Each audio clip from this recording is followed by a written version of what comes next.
வணக்கம் நண்பர்களே, நான் உங்கள் முத்து. இந்த வீடியோவில் நம்ம ஓப்போ K1 அப்படின்னு ஒரு மொபைலில் ஃபார்மட் அடிக்கிறத பற்றி பார்க்க போகிறோம். ஸோ இப்போ என் கையில் இருக்கக்கூடிய டிவைஸ் என்னென்னு பார்த்தீங்கன்னா, ஓப்போவில் ஃபஸ்ட்டு ஆன்லைனில் போட்ட ஒரு டிவைஸ்.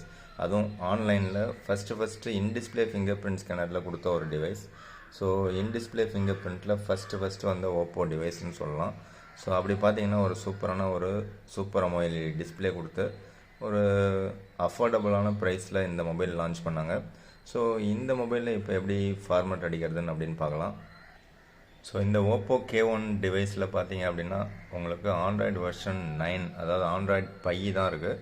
ஸோ உங்கள் மொபைலில் என்ன ஆண்ட்ராய்டு வெர்ஷன் இருக்குது அப்படின்னு சொல்லி செக் பண்ணி பாருங்கள்.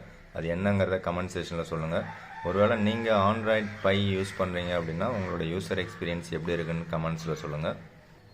ஸோ இப்போ கரண்ட்டில் பார்த்தீங்க அப்படின்னா ஆண்ட்ராய்டு 9க்கு அப்புறம் 10, 11, 12, 13, 14 வரைக்கும் வந்துடுச்சு. ஸோ இப்போ கரண்ட்டில் லேட்டஸ்ட்டாக இருக்கிறது ஆண்ட்ராய்டு 14 தான். ஸோ உங்களில் யாருக்காவது ஆண்ட்ராய்டு 14 அப்டேட் கிடச்சிருக்கா அப்படின்னு செக் பண்ணி பாருங்கள். ஸோ எனக்கு ஏதாவது கிடச்சதுன்னா நான் வந்து வீடியோ மேக் பண்ணுறேன். ஓகே, ஃபஸ்ட்டு செட்டிங்ஸை ஓப்பன் பண்ணுங்கள். செட்டிங்ஸை ஓப்பன் பண்ணிங்க அப்படின்னா அதில் அடிஷ்னல் செட்டிங்ஸ்னு ஒரு ஆப்ஷன் இருக்குது. ஸோ அதை ஓப்பன் பண்ணுங்கள். அதை ஓப்பன் பண்ணிங்க அப்படின்னா அதில் கடைசியாக பேக்கப் அண்ட் ரீசெட் அப்படின்னு ஒரு ஆப்ஷன் இருக்குது. ஸோ அதை கிளிக் பண்ணிங்க அப்படின்னா அதில் கடைசியாக ரீசெட் டு ஃபேக்ட்ரி செட்டிங்ஸ்னு இருக்குது. ஸோ அதையும் கிளிக் பண்ணிங்க அப்படின்னா அதில் வந்து எரேஸ் ஆல் டேட்டா அப்படின்னு ஒன்று இருக்குது. ஸோ அந்த எரேஸ் ஆல் டேட்டாவை கொடுத்தீங்கன்னா உங்களுக்கு ஃபுல் அண்ட் ஃபுல் எரேஸ் ஆகும். ஸோ எரேஸ் ஆல் டேட்டா கொடுத்த உடனே எனக்கு பின் நம்பர் கேட்குது. ஸோ அந்த பின் நம்பர் நான் கொடுக்குறேன். ஸோ பின் நம்பர் கொடுத்ததுக்கப்புறமும் எகெயின் பார்த்தீங்கன்னாக்கா பாட்டமில் எரேஸ் டேட்டா அப்படின்றத கன்ஃபார்ம் பண்ணுது. ஸோ அதையும் நான் வந்து கிளிக் பண்ணுறேன். ஸோ கொடுத்ததுக்கப்புறம் திரும்பவும் அதை கண்டினியூஷன் கேட்டுக்கிட்டே இருக்குது. ஸோ எரேஸ் பண்ணுறதுக்கு இவ்வளோ ஆப்ஷன்ஸ் கேட்குது.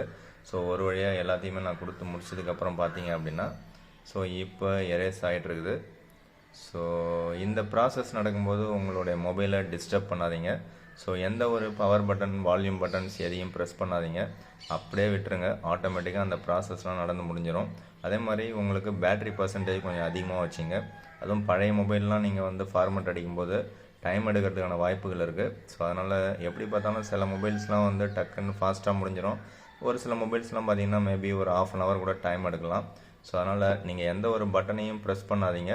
ஸோ அப்படியே விட்டிங்கனாக்கா அது ஆட்டோமேட்டிக்காக நடக்கும். சப்போஸ் பேட்ரி டோட்டலாக டவுன் ஆகிடுச்சு அப்படின்னா பழைய மொபைலில் இமீடியட்டாக நீங்கள் சார்ஜரை கனெக்ட் பண்ணி வச்சுருங்க.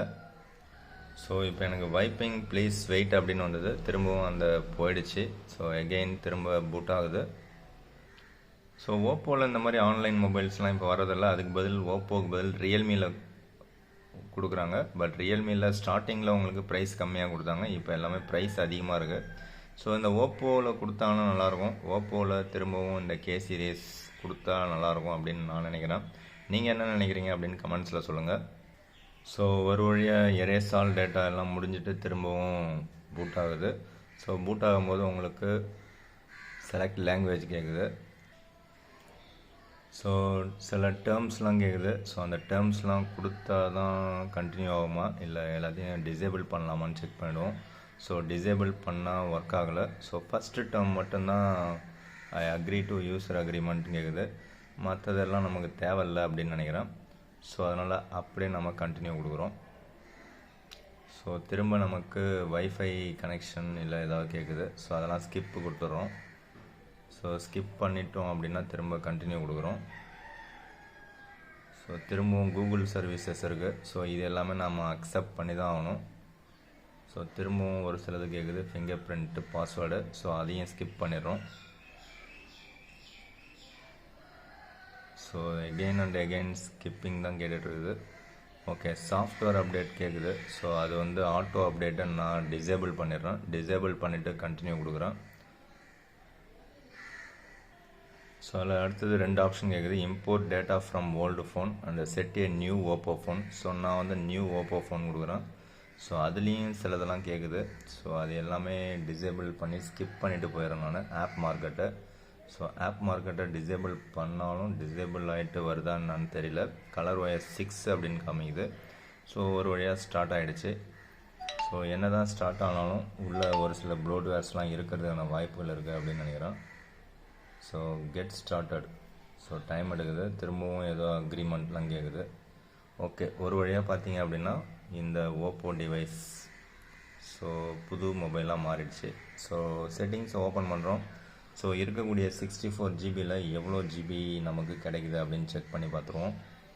ஸோ செட்டிங்ஸை ஓப்பன் பண்ணி பார்த்தோம் அப்படின்னா ஸோ நமக்கு 47.2 ஜிபி அவைலபிள் அப்படின்னு காமிக்குது. ஸோ நீங்கள் யூஸ் பண்ணக்கூடிய மொபைலில் எத்தனை ஜிபி வேரியண்ட் யூஸ் பண்ணுறீங்க, அதில் எவ்வளோ ஜிபி ஃப்ரீயாக வச்சுருங்க அப்படிங்கிறத செக் பண்ணி பாருங்கள். அது உங்களுக்கு ஓகேவா இருக்கா? ஸ்டோரேஜ் அதிகமாகிடுச்சு அப்படின்னாக்கா நீங்கள் டெஃபினட்டாக பழசெல்லாம் டெலீட் பண்ணிகிட்டே இருக்கணும். ஸோ அதனால் வாங்கும்போதே புதுசாக மொபைல் வாங்குறீங்கன்னா உங்களுக்கு தேவையான அளவுக்கு 128ஓ இல்லை 256 ஜிபியோ அந்த மாதிரி பார்த்து வாங்கிக்கிங்க. ஸோ கம்மியான வேரியண்ட்டை வாங்கிட்டு பின்னாடி அவஸ்தைப்படாதீங்க. ஸோ அவ்வளோதான். இந்த வீடியோ பிடிச்சா லைக் பண்ணுங்கள், பிடிக்கலன்னா அன்லைக் பண்ணுங்கள், உங்கள் நண்பர்களுக்கு ஷேர் பண்ணுங்கள். மற்றும் ஒரு வீடியோவில் சந்திக்கலாம். தேங்க்யூ ஃப்ரெண்ட்ஸ், தேங்க்யூ ஃபார் வாட்சிங்.